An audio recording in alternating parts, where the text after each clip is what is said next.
Hello guys, my name is Godwin Abogoye from Department of Urban and Regional Planning, and on today's tutorial we're going to be discussing on Rural Development and Planning Volume 1. Rural Development and Planning. The word rural development. Rural development is for the agrarian people, the people that reside in rural settlements, in order to better their social and economic status of their place. Rural Development and Planning, it is a policy document which is aimed at designing a long and short-term design for rural dwellers. This policy proposals comprises of the betterment of the social and economic status of rural dwellers. Rural development and planning needs to provide the necessities of life for rural dwellers, to provide self-respect for rural dwellers. You know, a society is considered free when the people are free from sabotage, bondage and slavery, and even superstitious belief, including witchcraft. That is when a society is considered free. So rural development and planning helps the society to gain freedom in order to develop their society for them. These rural dwellers, this rural population, these rural settlements are categorized by open space. They are mostly known with open vast land in rural settlements. Rural development and planning provide the need for betterments of life for rural dwellers. It helps to preserve ecological biodiversity and natural resources in rural settlements. Rural development and planning as a policy document which is aimed at meeting the need for rural dwellers. And this need help the rural dwellers gain self-respect. As to be in place, this rural development and planning, it is from the government. The government actually have to implement this strategy in all rural settlements in order to better lives of rural dwellers. The need of rural development and planning still help the rural dwellers to acquire knowledge, to develop their knowledge base in order to go about life, and to even help coordinate their land users. You know, the tendency pattern of rural settlements in using land beyond margins. A rural person can just come and use land beyond margins because of why? There is no coordination and there is no organization coordinating these land uses in order to have an aesthetic way of using land in rural settlements. So on this channel, I'll be discussing on rural development and planning from the volume 1, volume 2, volume 3, and on this video this is the volume 1. So if you like content like this, I would like you to click to the subscribe button and notification icon and get notified whenever I post a video right here on this channel. The objectives and goals of rural development. The objectives are this: to reduce the transformation of rural urban migration. You know, rural urban migration has weakened the economic base of rural settlement due to the youths, the young ones who are vibrant in doing the rural jobs, are now going to urban centers, which is the cause of urbanization, rapid growth in urban centers. But rural settlement have to be catered for, have to be looked in, so that the people in rural settlements can actually have equal right in the country, so that they can be able to go about their economic status and have an aesthetic life in rural settlements. That is one of the basic objectives of rural development and planning.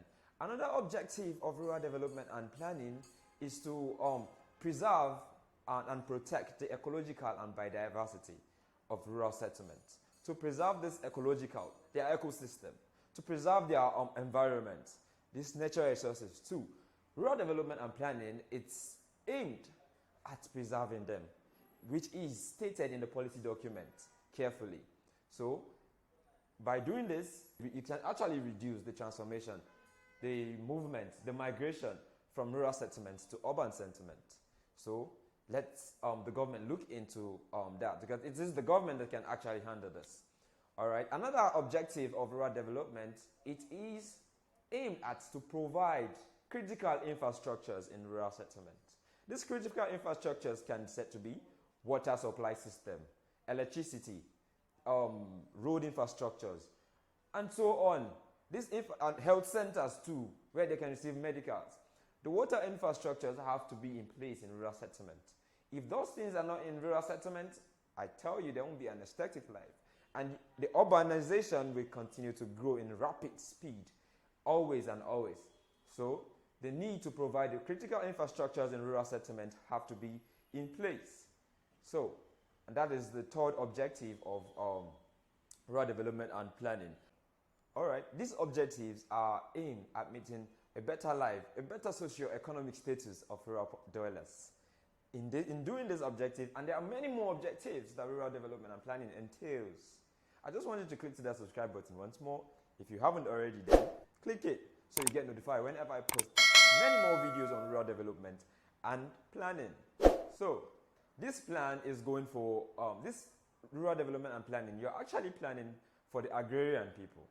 For these agrarian people are classified as farmers, people that are aiming their income from farm economic base. So you are actually planning for peasant farmers. These peasant farmers, planning for them, developing their settlements, you have to use different approaches, which on the next tutorial, on the volume 2 of this video, I'll be sharing the approaches to rural development and planning. So right here, this is the concept, and this is the volume 1. So I want you guys to stay tuned. Many more discussion on rural development and planning will entails on this channel. Alright, as making this plan, which you know it's for rural settlements, you know, the conception of rural not being urban and urban not being rural, it is a literal and ambiguous perception of what constitutes rural and urban settlement. So planning for rural settlement have to go in different forms. So you're actually planning for the agrarian people. You're actually planning for the farm state people.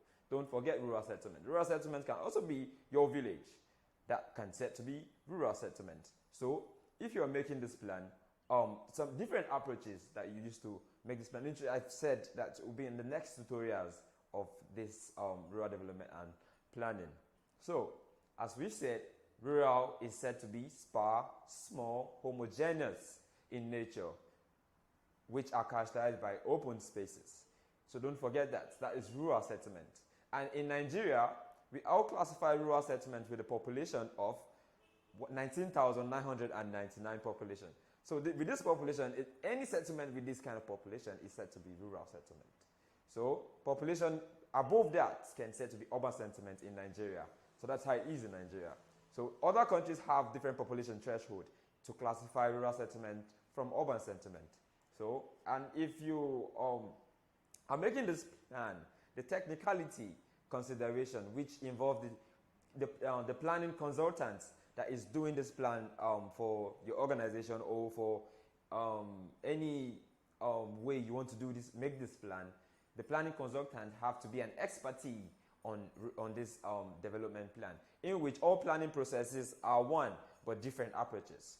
So guys, I would like you to stay tuned on this channel because I'll be sharing more and more on rural development and planning. This is just the volume 1. Stay tuned guys. Bye.